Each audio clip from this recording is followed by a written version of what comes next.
My name is Megan Koppele Duffy, and I am one of the co-founders of the Neuro Studio, and I live in New Jersey. I am currently at my parents' house right now. Okay. We are moving into our new house, so I had to come back and get the rest of my stuff here. So I'm a little out of it because my husband and I were just screaming at each other about 5 minutes ago, trying to get the Peloton bike down the stairs. And so Like, not a relaxing morning. So I'm just yes. trying to down regulate before our chat. Yes. No, I It's feel it. real life over here, people. I know. That's the beauty of these. I mean, we had kids running by in the background. Like, I feel a little bit off personally right now too. So I think that I'm thinking about so many things, and there's so many things that are happening in our world at the same Uh, time. Like, I just threw up like, maybe about 15 pieces on my story yesterday about stuff that's going through my head, and like, it's one thing to talk shop, it's another thing to recognize that there's a lot of things that are swirling around us at the same time. it's also a really good conversation. I tend to be someone who, does action, get involved kind of off of social media because I always felt it like weird to like put it on social media, like, look at what I'm doing. It's just a discomfort for me. But I saw something in your stories that I love.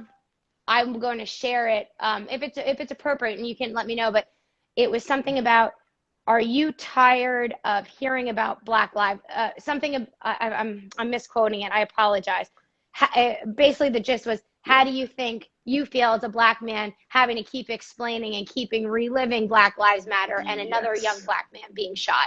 So it's oh, this again. Well, as a white person, and I don't fit in that category. I feel like the problem is, oh, this again. Well, how do Mhm. you think the Black community feels? Yes. It's, I think sometimes, sadly, until it happens to your personal community, um, I think it's hard to Hmm. understand it, and as someone who comes from my father is Jewish, my mother is not.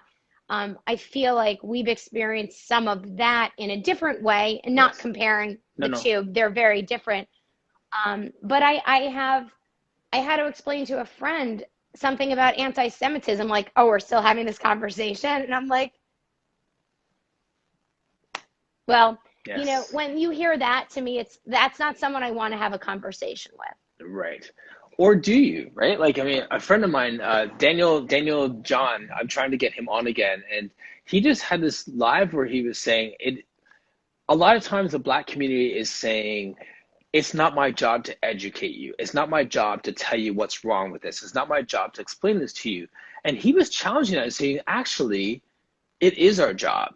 Actually, there are some people who actually need to hear this for the first time. There are some people who are earnestly trying to do right, and they're asking you sincerely for an answer. Not the people who could have found this on Google and are now asking you because they're lazy and they're just trying to give lip service to it. But there's, like, just to be able to not just lock people off and say do your own research, but to be recognize what actually is your role in these conversations, like you just said there.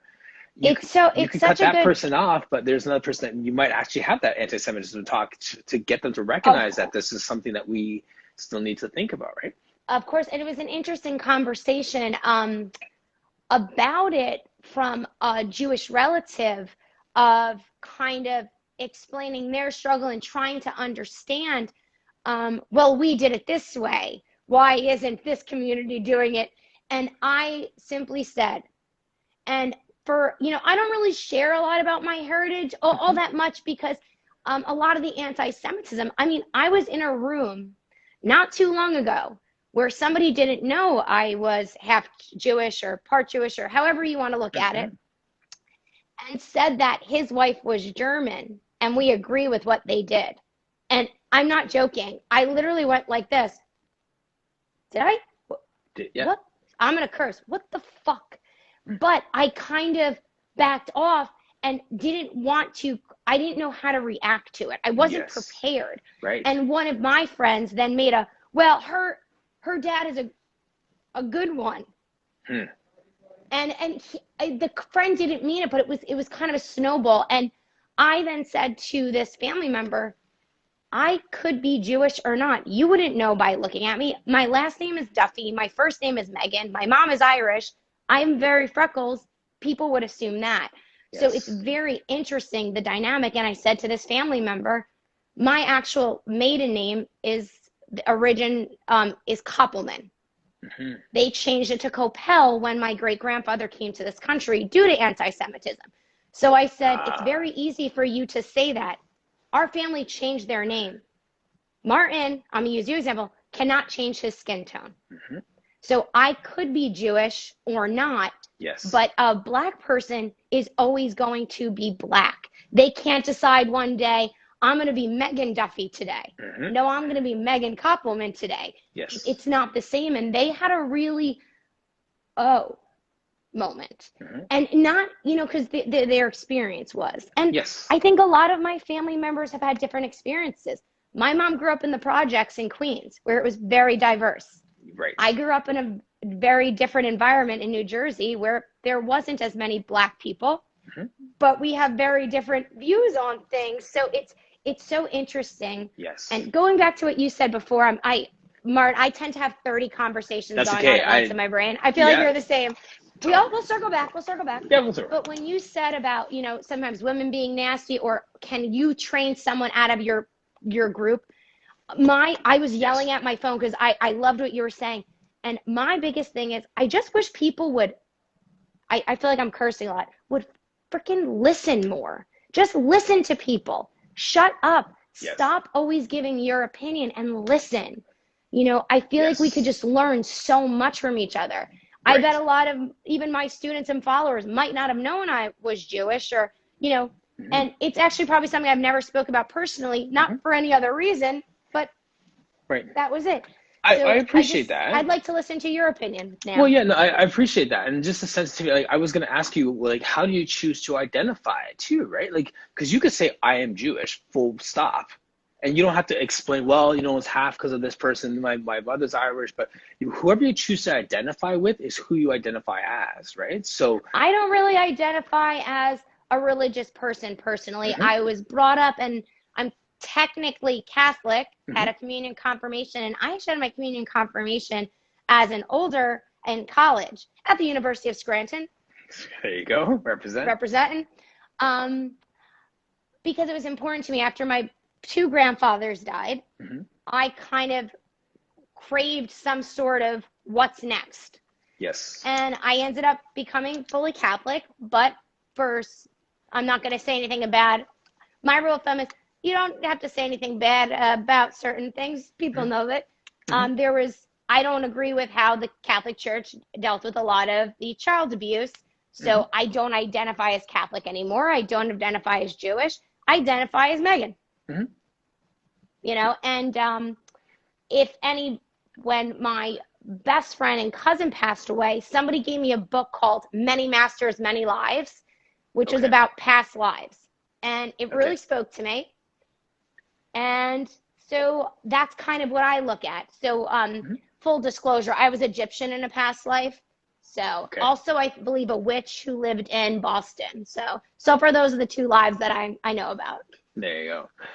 When you said about the church and stuff, we had this safe space where we can talk, and I like just keep it judgment free and all those different things. Yeah. And a friend of mine would say, like, for Christians and Christ followers and stuff like that, they said, like, I really like Jesus, I just don't like the people.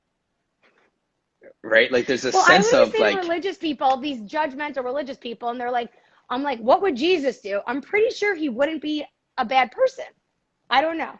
But again, no knock against no, anyone's religion. I look at it as, are you a good person? Do you listen to others? And I think for me, that's something I work on because I yes. do speak a lot. Hmm. Something I try to work on is to listen more, which is very helpful in the Pilates studio.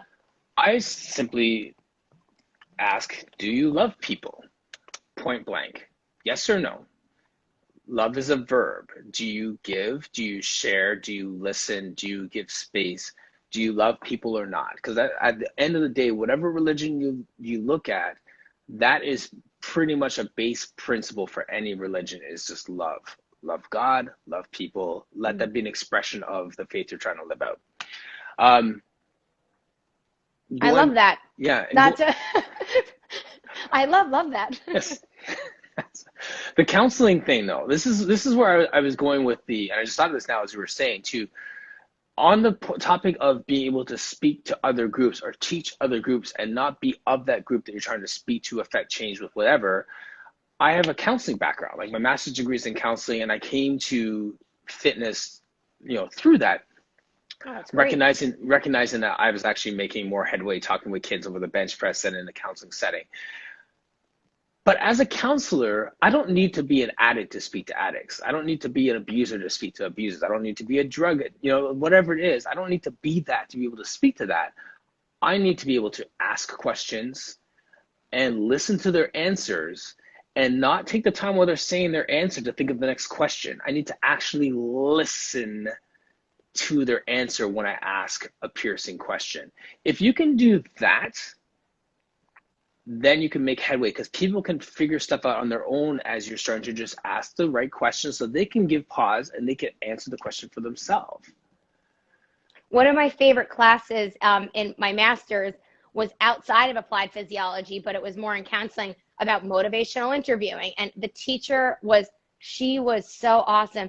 And it was amazing just asking the question back to the person. It was just one technique, but I was like, oh. And, what we were talking about before is, something we try to create at the Neuro Studio is we're not here to fix people. We're here to empower them to fix themselves. So giving people strategies, I'm all about, I say the word strategies.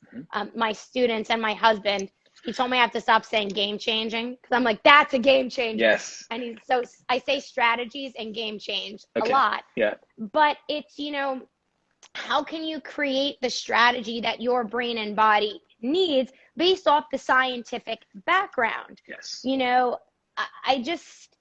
And listen, I have now been teaching Pilates for 21 years. I started teaching by kind of at University of Scranton. It was my work study. Mm-hmm. I kind of didn't even know what I was doing. And I kind of just had a class of 10 students, and then it was 100. And yes. I was like, I kind of like this. Mm-hmm. But,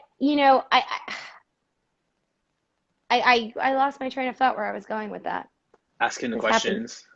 Oh, yeah. I don't know. Well, on that, and it's just like, this is like kind of bringing the conversation. I remember. I was saying, I've been teaching Pilates for 21 years. It's funny, as when you said your other teacher, it's, I always get confused where there's like people, I know a lot of great instructors who are under 5 years and are great teachers. Mm-hmm. But like when we're teaching methods and teacher trainings, it's like, you really need to see the full picture. Like after a certain amount of time, do you notice that? It's like kind of like, yes. Oh, everything we do has an effect. Yes. So, what I'm always on my students' case, like devil's advocate, I'm like, that was a great idea, but can we also see how this can happen? Yes. And they're like, oh. I'm like, no, I'm not trying to get on your case. I'm just, just looking at it from a fuller perspective. Our best quality is our worst quality. What's good is bad. You got to look at both sides. Mm-hmm. Absolutely. And that's what I was saying about asking questions too. That's what I like about these conversations, is the fact that for me, it's a little bit of an adventure. Yeah. Like I don't have questions lined up here. And I know some topics, I don't really know that much about you. And I do that on purpose because I want to hear it right here for the first time. I want to see where the conversation goes, and I want to trust that the next question will come off of your answer, as opposed to be saying, okay, so now you talked about safety. So tell me about safety now. Like, you know what I mean? Like, yeah. No, so and there's it's so a funny sense of I get with podcasts and interviews, because with the Neuro Studio, you kind of get the same kind of like, well, I feel like you people have heard me answer these questions before, maybe people want to know more about other things, maybe not. Mm-hmm. Maybe they're like, shut up, bitch, talk about Neuro Studio. Yeah, exactly. And I probably should have asked that does happen too, if cursing is appropriate. Can you curse on Instagram? Yeah. I'm from New Jersey. And listen, our marketing person's like, Meghann, this is who you are. If somebody doesn't like the way you speak, then they're not going to like you. And that's fine. Something I'm fine with is not that I don't care if you don't like me, but it's not my responsibility to make you like me. You know, I'm 39 years old. If you don't like me, that's fine. There's plenty of people in the world that you can like. There was I'm good with that. That Bruce Lee Bruce Lee comment I put up yesterday where he says, have something about having the courage to be disliked by somebody. That takes And courage, it's right? so, it really does. And, I can't say I was always that way. I'm lucky my sister, we're 18 months apart and very different. Yeah. As we've gotten older, I feel like she's softened and I've kind of hardened, and we've kind of found this really nice balance in we get along so much. Like she really is my best friend. Yes. I can't say she always was. Right. Exactly. I Conflict would have makes called her a relationships rich. bitch. Yeah. Conflict makes relationships richer, right? Like that's my She makes the balance. It was almost a sis, and it's the same thing about my husband too. I'm very lucky. I didn't get married till I was 35, but he does bring out the best in me, even though I wanted to punch him about 10 minutes. 25 minutes He was ago. getting so angry at me taking the bike down the stairs, and he was like, "Grab it there." And I'm just like, oh, he's 6'6", I'm 5'3". Just the logistics were not working out with this Peloton bike. So I'm using this as therapy. So when I go home, that's there you go. We can talk it out. But let's unpack being disliked. Okay. Because I meet people that are in their 60s and 70s and they don't care anymore. They say what they like. They do what they like. They're unapologetic with who they are. And I see that, and then I'm challenged to say, at 46, how do I get to that 80-year-old mindset right now? What am I trying to coddle and see? Is that a Bruce Lee quote? It's Mr. Miyagi Patience, quote. grasshopper? Yes, Oh. Mr. Miyagi. Let's get it. Don't get it twisted. Miyagi, I got my karate computer. Yeah, but still, like the real challenge is like, what am I trying to coddle right now? What am I trying to save in my ego and my personality? What am I trying to hold on to that I'm fearing I'm going to lose if I do something that is going to cause someone to dislike me while I'm doing something right?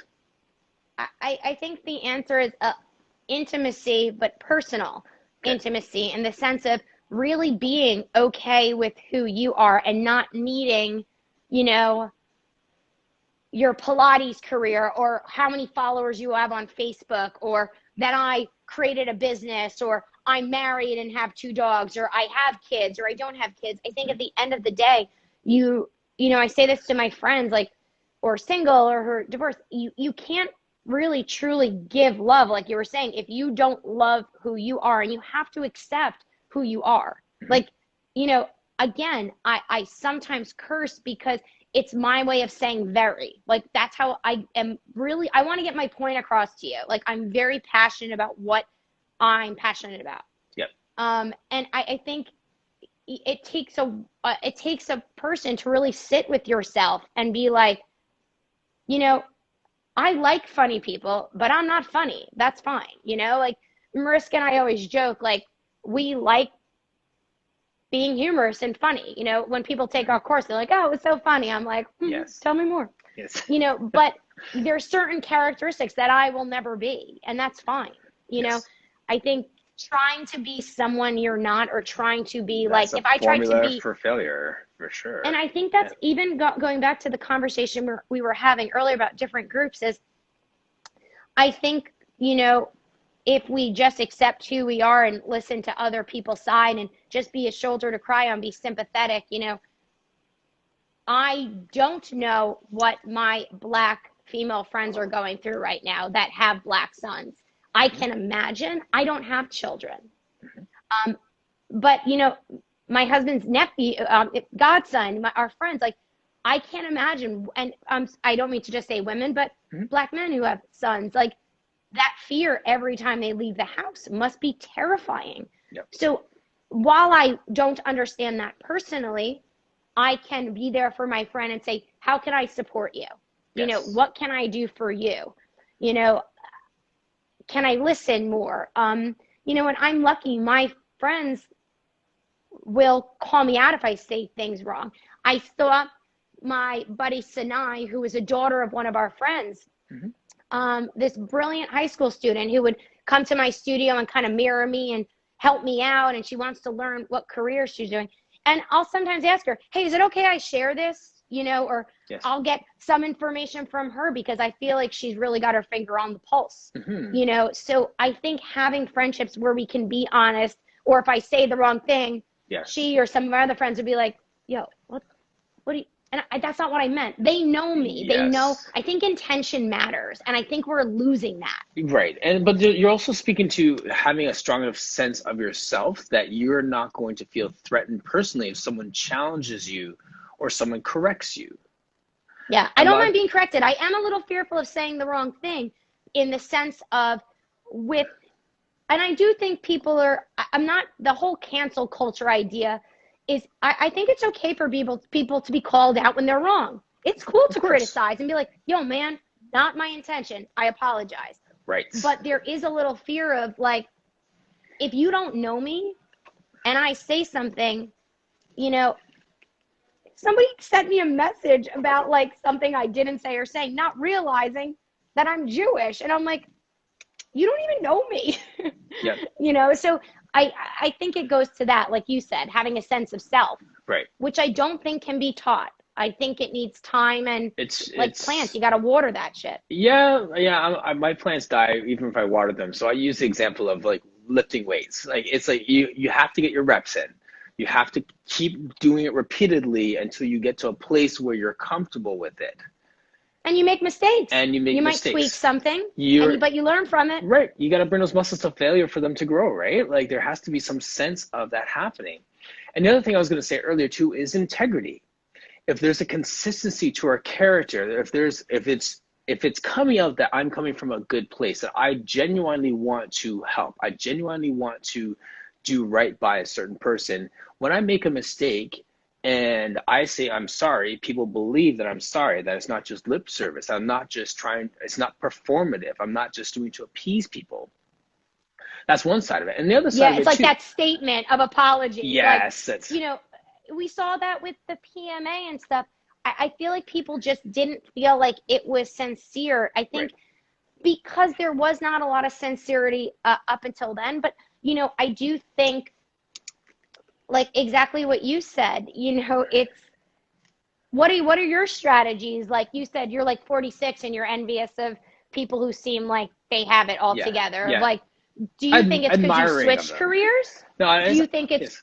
Yeah, so it's, actually, sorry, going back to the other part of the integrity thing, like you just said, the PMA is a good example of the opposite of, if you have a consistent character doing the right thing, when you do the wrong thing, people are like, that doesn't sound like Meghann. Let me look into that.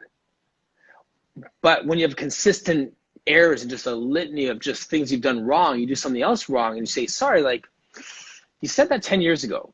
Like there's that same, like, we see it in the news, right? Like this whole, she pulled out her taser instead of her gun. That's exact verbatim message that they used 10 years ago with, I believe, Otis Grant's murder. They said, she pulled out a taser. You know what I mean? So they use lines that, now, that let just me tell you, the fact that I've no never integrity. held a taser or a gun, but when you have, and listen, again, I've never been a police officer. Most of my family members on my mother's side are. So I have a high there, and a lot of them are great and good men, great police officers, a lot of integrity. I can't speak for everybody, but I've got to believe if I'm picking up, I know the difference between a reformer and a Cadillac. This is my job. But what was even more telling to me, there was about this police officer, a shooting of an autistic man. That there was, and so for me, I think what has happened, and again, because I work with people that are not all neurotypical, is there was also going to autism and stuff like that.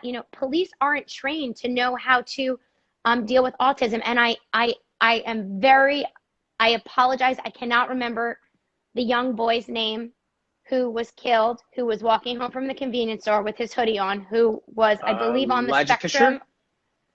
Yes, Elijah. Yes. Yeah. That broke my heart because I also have autistic family members, and I'm thinking, oh my God, that could have been him, because if a police approached them, I know exactly how they would respond, and it would be not what's the right way to respond? Right. First of all, It would be present as confrontational. Or, and I think it's always so easy to judge. But I think also, women have seen this with rape too. It's as soon as you come forward, they go through your Facebook. Well, you're a slut. Look at that skirt you were wearing. Where were you? How many drinks did you have? So, I'm always so fearful when my husband's a history teacher, and we've been watching the George Floyd case. And and again, after losing my best friend to drugs, he was a great man. That was what caused his death. yes. Nothing to do with how he lived. So it's just that they're making that a thing. So it's like, so people who were addicted to drugs deserve to be killed? Yeah. So what is the defense? So even if there were drugs in a system, it's like, and you would think everybody nowadays has an experience with drug addiction or death. And it still amazes me how there's zero compassion. Right. Sorry, we're all over the place. No, it's all good. It's all good. Yes, that's the conversation. Well, to answer your question about how I deal with that, just admiring those people that are at that stage, it's conversations like this where you just share your heart, like where you put yourself out there in an authentic way, and I think that's where I land at stuff is I'm comfortable challenging people. I'm comfortable having conversation. I'm comfortable being corrected. I'm comfortable being uncomfortable with being corrected. And with those things, my mindset is this is an opportunity to get better. I get excited at that sense of an opportunity to grow, an opportunity to change, an opportunity to improve. And that sounds like big talk because it sucks in the moment, really. Like, I know that. No, but you know what's so funny? I love that because one of the strategies I teach in my courses is I hate the word mistake because it sounds so negative, but I make mistakes in every session, but we learn more from our mistakes than our successes. So we have a course called Neuro Lab and I'm doing one this Saturday where I'm literally training a Parkinson's client that I've never met before on a Zoom live with people observing, because I want them to see, okay, if you're going to take a course from me, first of all, I feel like you need to show your damn work. Yes. Does this person actually know what they're talking about? Right. And you get to see my style. Is it something you're interested in? Because you might be like, oh yeah, she's cool, but it's not my thing. Mm-hmm. So for me, I love making mistakes on the Neuro Lab, and I say to the students, okay, that was not what I was trying to do. But let's jive with this. So I feel like you and I are similar, and we're not afraid to make those mistakes and kind of learn from them. Yes. And listen, I used to do a drill when I used to teach teacher training. When someone would teach, we'd go around the room and say one thing they did really well. Yes. The Oreo cookie. We said something they did well, where they can improve, and end on a positive. Because if you always tell people how great they are, they will never grow. They never get better. Right. Yeah. Exactly. Well, even like my posts, like I'll do an exercise, and I'll say comments welcome, feedback welcome. What do you see? And put that out there. And I've said that, people like, I would never do that. I commend you for putting something out there like that and inviting people to give you feedback on it, because it's judgment. You could see it as I'm putting myself in a place where I can be judged, or I'm putting myself in a place where I can get better. Yeah, but it's like, what's your goal? Are you looking to improve, or are you looking to be like, hi, look at me, I'm up here, you're down there? I don't get that vibe from you. You're like, no, I want to improve. But also, like, to all the people who like over comment on like how people are moving their body, you don't know that person's history. Right. Number two, there's actually no perfect way to move. Everybody's going to move based off what their brain has available. Yes. And number three is, I love that. You don't know what kind of day they just had. I've been really, and I don't know if you remember, but I took a class from you early in quarantine with those two older dudes. Yes. I freaking loved it. And it's so funny. That's been on my list. Our times never line up, but I really, really, really enjoyed that class. And I don't say that a lot. I got to be honest. I appreciate that. But I try to support all teachers. I'll take people's classes. And I took a woman's class. She was a very good teacher, but she was very corrective during the class, not knowing my history and body. And I I was recovering from a major car accident and another concussion. Mm. So I was doing something that I was working my arm back into place, and she didn't like where I was putting my arm and I was trying to be a good student. I didn't want her to think I was ignoring her. Yes. And guess what? My shoulder was killing me, and my post-concussive syndrome got worse because I wasn't listening to my body. So, yes.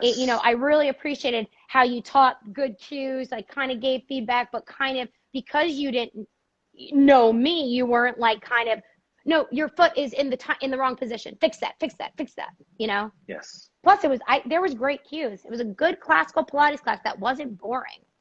Thank you. Not easy. I appreciate that. And I was actually going to ask you what you liked about it, because it's easy to, and not because I was trying to get like someone to pat me on the back, but no, I'm not for our audience to just hear what are good cues. What do you value? What do you esteem as a good class? Since you just said that was a good class. I liked it because we are movement professionals. Listen, and I'm not against corrective.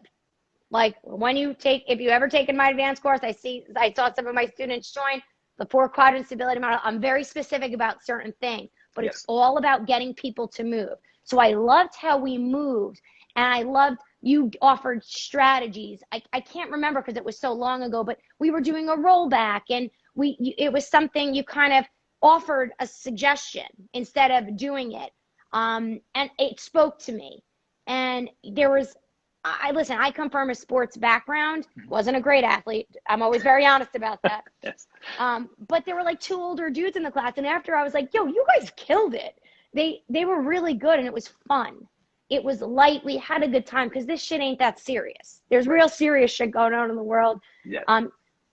I do remember, and I think we did a rollback, and one leg was bent, one leg is straight, and I love unilateral stuff. Listen, I'm all about gait. So I thought just the organization, the value of classical Pilates with some nice suggestions to get the body there is very good. Thank you.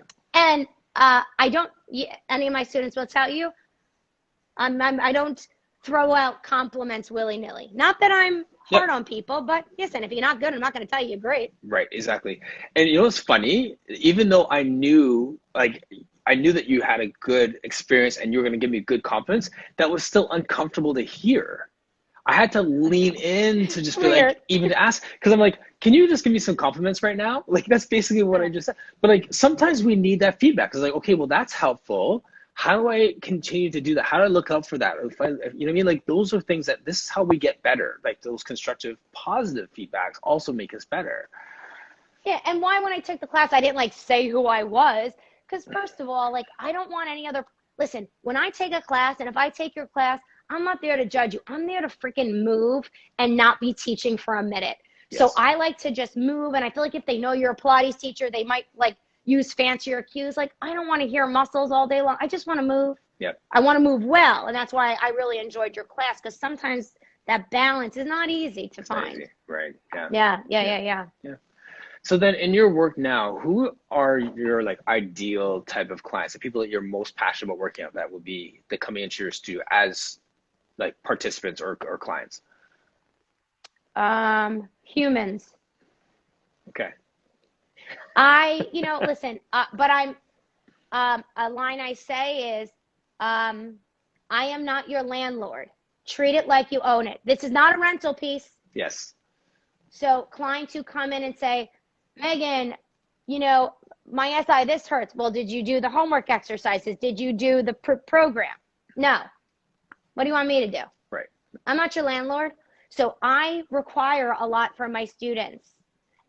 But whatever I require from them, and they tend to do it because I give them 200%. Right. So, I'm coming at you. I'm on emails I think all the they might time. be scared of you too. Like, it sounds a little bit. A little bit. Yeah. I would cut a bitch, but no, I'm just kidding. I did play rugby in college. Okay. Also, my husband, who was a football player, he played Division I football and tried to play professional, but blew out his knee. I actually tackled him once. Okay. Because if you get low enough, you can tackle anybody. That's right. Lowest man wins. Surprise this. He's not watching. He would be very mad if I told him. was literally like, and his family who was there was like, what the F? And I was like, Yeah, yeah. nobody mess with me again. But, oh, my ideal client is you Right. need to want to get better. So my Thank family you. members, this is my favorite. Hey, Megan, what should I do for my lower back? And then they're like, as soon as I start talking. Right. So you know what I do? And they'll tell me. So when I do this and I just go, Yes. I go, let me know when you want to come in and organize that. Or, because they don't, my dad once asked me what to do for his lower back. My dad is like super slim. All he eats is M&Ms, hamburgers, hot dogs, Oreos, sometimes tuna fish and bologna. But the man is very healthy. He's a cancer survivor, but they caught it early and the doctors were like, I said, you have to clean up your diet, Dad. And they're like, no, he's fine. Like, leave him alone. Yeah. He didn't eat, Yeah. So, but anyway, It's so funny. he said to me, what should I do for my lower back? And I'm like, well, first of all, you need to move. You've never moved your whole life. And because he's like naturally thin, it's like annoying. He's one of those people. Right. So he looks at my husband and goes, what do you do for your lower back? And I was like, how? I actually cursed. I said, you. Yeah. How dare you ask him? Yeah. And my dad goes, well, I didn't like your answer. Right. And my dad, who has 2 daughters, his top 2 employees are women. He is an awesome man who is not threatened by women. Yes. So it wasn't that he didn't didn't respect me. He wanted a different answer. Yes. So what we came up with is I have all this lumbar support in his office, and I told him he has to do this one thing every day. He won't do the foot exercises, so we organized one thing he'll do every day, and he's no longer allowed to complain about it.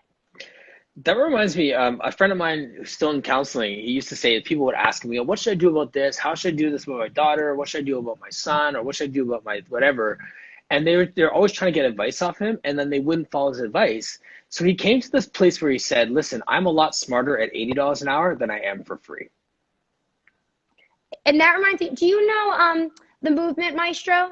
No, Shanti? I don't. No. She's wonderful. You got to follow her. She's a PT, but she's, has a big social media following, Okay. and she's an even better human. Love that. When we went and met in person, and she supports others, which is crucial. When we met in person, I was worried because I was worried she would disappoint me, and she didn't. She exceeded my expectations. Mm-hmm. And she's just incredible. She's got some good information for anybody who's listening for how to build your social media brand and stuff like that. But she posted yesterday, and one of her favorite things is when people say, can I pick your brain? And she's like, no. No. So I was like, so my joke was back, I hope you're wearing rubber gloves. What's going on there is not okay. Mm-hmm. So can I pick your brain? No. Or people say to me, I've got an MS client. What should I do? I'm like, first of all, respect my time or take one of my workshops. And now that's not my vibe. I will answer questions and give it to you. But if you just say, what should I do? I have a client with MS. What should I do? First of all, that's kind of like going to a lawyer and saying, I'm thinking about buying a house. Can you look at this contract? Yes. Right. Yeah. So don't ask people to pick their brain. Respect their time. Respect their time. But if you have a specific question, and again, my students, they are allowed. So yeah, Amanda, don't come at me with that. She's actually in my mentorship program. Yes. So, but I make myself available to those questions. Right. To people who value and actually listen. Right, exactly. Right, exactly. I have all kinds of time for people who listen. All kinds of time. Oh, yeah. Right? Yeah. Yeah. It's good. Now, where are you located? I'm in Mississauga, Ontario, Canada, which is like outside of Toronto. And I always say Mississauga because people know where Toronto is, but I think Mississauga needs to be on the map too. So I love it. Yeah. Yeah. So, you can only, I love a Canadian accent, especially you can hear it when you say about. And because listen, people always, when I taught in Australia for the first time, I like kind of turned the corner and they were like laughing and I could tell they were laughing at me. And so I'm kind of a self-deprecator. So I was kind of like, what, and then they weren't embarrassed, but they were laughing in a way that they were going to tell me what they were saying. And I was like, what? And one of the women, they were calling me Tony, as in Tony Soprano. Oh because yeah. they couldn't get over my New Jersey accent. And I'm Right. thinking, I don't have a New Jersey accent. You should hear some of my friends and family. But then Yes. they're like, no, no, no, you have an accent. Yeah, there's a Both of sound. my parents are from New York. Right. Both of my parents are from New York. So when Mariska met my parents for the first time, she goes, dude, your parents are from New York, huh? And I was like, what? She's like, dude, their accents, her, like, and all my students, their favorite thing is to come here and like have dinner with my parents because Right. the conversation, it's hysterical. My dad force feeds you bagels, usually smothered in cheese or some sort of cream cheese, Munster cheese. Mariska was like, I was so full, but I had to eat the bagel. Like, Right. and then of course, New Yorkers, they tell you about the water, that the bagels are better here, very serious business. That's true. It's so funny. I love those Yeah. sounds. I mean, like, and being in Toronto, there's Toronto has a sound too, right? Like, there's a distinct sound that comes from my parents are Jamaican, and there's this mosaic of different slangs and just the patois and all these different things that come out so that it comes out in the way that you talk as well. So I know a Toronto sound, much like you would know a Bronx sound to a Brooklyn sound to 100%. It's right? Queens is my mom's from Queens, my dad's from Brooklyn, then moved out to Long Island. You know it from borough to borough. Yep. It's so funny. And then Toronto's Staten exactly. Island is different. Yep. Toronto's the I same. love it. Yeah. I Awesome. love it. Man, I've we've never actually been to Canada. oh yeah, well you can't now, Oh my but God, yeah, I know. We'll get there. we'll get there. That was fast, 56 minutes. I know. I was just looking at the time. I'm like, oh my God. What's Well, funny time too? flies when you're having a good time. Absolutely. I wanted to talk about safety. Legit, that was the one word I had written down there. That was Oh, and it's even in the top. Brain, yes, safety, and Meghann. yes, safety. Yeah, that's right there. Um, and yeah, we can go over if you have time. I can go over a few minutes too. I do. I'm just waiting for someone to come to the house, so if I Sure. might have to let them Yeah, in. But just bounce if you have to. yeah. So safety, neurosafety, psychological safety. There's so many different levels to safety. In your context, in your area of expertise, what does that mean for you guys? Yes, I said A, fast So A. Yes. Someone I caught love my it. A. Yes. Oh my God, that's too funny. So, with safety, so the brain is often going to protect the body. So Yes. what people don't realize is depending on experience, mood, muscle tone, weakness, spasticity, your brain is protecting joints. So a lot of times when movement doesn't happen naturally, we can force it with over cues, releases, and stuff like that. But if we just create an environment that shows the brain that that joint is fine, the movement will go like this. I've Yes. shocked neurologists where they're like, you can't change spasticity. I go, watch me.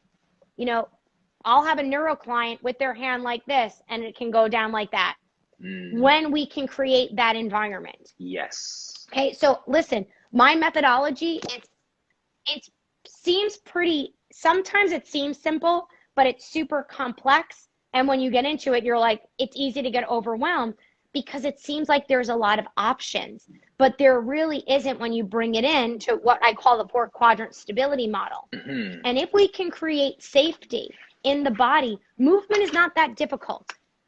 So Your body does everything for a reason. Your hip is tight for a reason. So when people are like, oh, I did, shh, quiet. yes. Your hip is tight for a reason. You need to respect that. You might not agree with that shit, but you need to respect it. And nobody likes that answer. Yeah, no, Nobody likes it. I hear that. Now, not that you're getting hung up on semantics, but there's a difference between saying safety and creating an environment for safety. Say that again? So there's a difference between saying safety and creating an environment for safety. Like what you said there was that you're creating an environment where the joint is free to move or safe to move.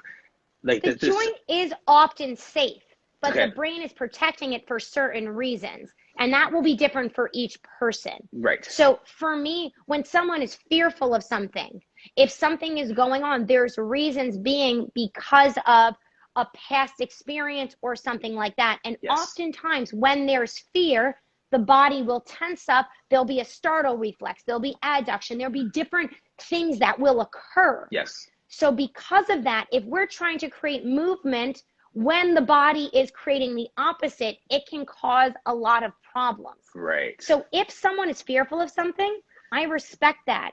And we all look to the drivers. My intakes are super detailed. I ask a lot of questions. Things come up later. I respect boundaries, and we refer out. If I suspect something, I'll talk about it in a different context. The client needs to come to me with it. If I ask the client, did this happen to you? Yes. Well, first of all, nobody likes to be interrogated. And you, from a counseling perspective, have you ever been sexually assaulted? Whoa. You can't open Who's with that, asking? right? Yeah, exactly. Yeah. So, for me, at the end of the day, it's creating a safe environment so that whether it's referring out, whether it's movement, but from me as a movement perspective, I am creating a safe movement. And that is not just pain-free. Yes. There's much more to that. Right. Pain is just a way of our brain telling you, no likey. But there's a lot of other ways our brain tells us first. Yes. So we need to tune into all those little pieces, which is why my kind of ADD brain, this happens very fast, which can kind of overwhelm people. But I say, hold on, this is what I'm actually looking at. Yes. This is why, and that's why. So, and a lot of times I am wrong because that wasn't the driver, but that mistake led us to the actual driver. Yeah. Yes. So the first question from your lens is what will it take to create a safe environment? Not that I'm looking, and I feel like when you say environment, it's not like a safe space. No. But how can I create in that person's brain? That's the environment. Like I describe it as a helicopter. That's the environment I'm in. I just want to be clear. Yes. No, it's not like saying like almost like candles and a warm. helicopter. Yeah. Warm space, nice lighting. Right. So I call it like, and apologize to moms, a helicopter mom. Okay. We all know that, like, you're still cutting your baby's meat. Your baby's 22, kind of thing like still that. Still breastfeeding at 11. Yeah, right. yeah. Okay. That reminds me of my mom. My mom said she walked into a breastfeeding class when I was a baby, and she walked out because there was like a 10-year-old, and my mom's like, if they can ask for it, they're too old. Yes. But, oh God, we sorry. digress. Don't want to talk to breastfeeders. Right. But, so it's almost like the brain's a helicopter mom, and it's like, protect him. So we got to be like, yo, chill. Right. This is fine. Yes. Relax. Right. And what's cool is we're doing, it kind of got paused because of COVID, but we're looking at my 4-quadrant stability model, not only how it affects gait and balance, but also the residual effects of how it helps with anxiety and other things. We're going to look at that. That's going to be a second step. Yes. Not that it's curing anxiety, but it's taking down that threat level so that the brain can focus on higher level tasks and neuroplasticity can occur. Maybe the one take home I'd love people to hear is neuroplasticity doesn't just happen. Okay, it's not like if you do this, there has to be an environment for it to stick and creating efficiency. Yes. So, it's more complex, but totally doable. Absolutely. So I hope I tried to take a semester's worth of work in 5 minutes. You very concisely did that. I mean, and I kept translating it, right? Like you got it. See, you're with me. We move fast, buddy. Yeah, did. I love the fact that, and just kind of like talking about the conversation that we're having in the conversation. Yeah. We just ebbed and flowed from you talking about a fight with your husband on getting a Peloton bike down the stairs to talking high level neuroplasticity and how it's not as easy as it looks, and how do we have to create this environment internally and all these different things. So that's, this is round one. You just gave me compassion for my husband because we've been moving. He and I work at different speeds. Yes. We've been doing a lot of lifting. He's been doing a lot of moving, and he hasn't been able to work out. And as a former athlete, when Brian is not stabilizing and when he's not active, he gets frustrated up here. Yes. So I now can leave this conversation with a little bit more compassion and to let it go because it wasn't a great environment for either one of us. Well, before the conversation, I was thinking about how it affected me. Now I can leave this conversation with a little bit more compassion. So thank you. You're welcome. That'll be $120. Yes, right? I will Venmo you immediately. Okay, perfect. Thank you so much for your time. Like I said, like this is just round one. Like I just love just the ebb and flow of our conversation, and I Yeah. really am, intrigued by what you do. Like that's not my space, and you are really an expert in that, and I need to lean on you. Yeah, right? and I also think the other thing is at the end of the day, moving people is always beneficial. Sometimes the only movement people get is just their time with us. Like, you don't have to have, not every day has to be like the day. Right. Just, I'll tell a quick story before we go. Mm-hmm. I had a stroke client that came to see me, and we were talking, and we didn't get through much, and I really wanted to show the value of what I did. Yes. And I felt like, I'm like, I don't know if she'll come back. She not only came back, but her follow-up email really was a driver to me being confident in who I am. Mm-hmm. She said to me, that was amazing, because I felt my blood flowing. Amazing. So by we just did like a few Pilates exercise, no fancy neuro stuff, which the fancy neuro stuff is a lot, just Pilates sometimes, but just by getting her moving and getting her blood flowing, it changed her world. So anybody could have done that. She didn't need me to do that, but at the end of the day, like, don't forget about the value that we bring, just getting people to move in unique ways and like having fun, because the stuff we talked in the beginning is heavy, serious stuff. Mm-hmm. This is not. Yes. Mic drop. No, I'm just kidding. I know, it's like amen to that. But I really appreciate you making this space, interviewing all different teachers, like, really making a space for women to speak, which is really awesome. It's not every man in the Pilates community. Men seem to rise to the top for some reason.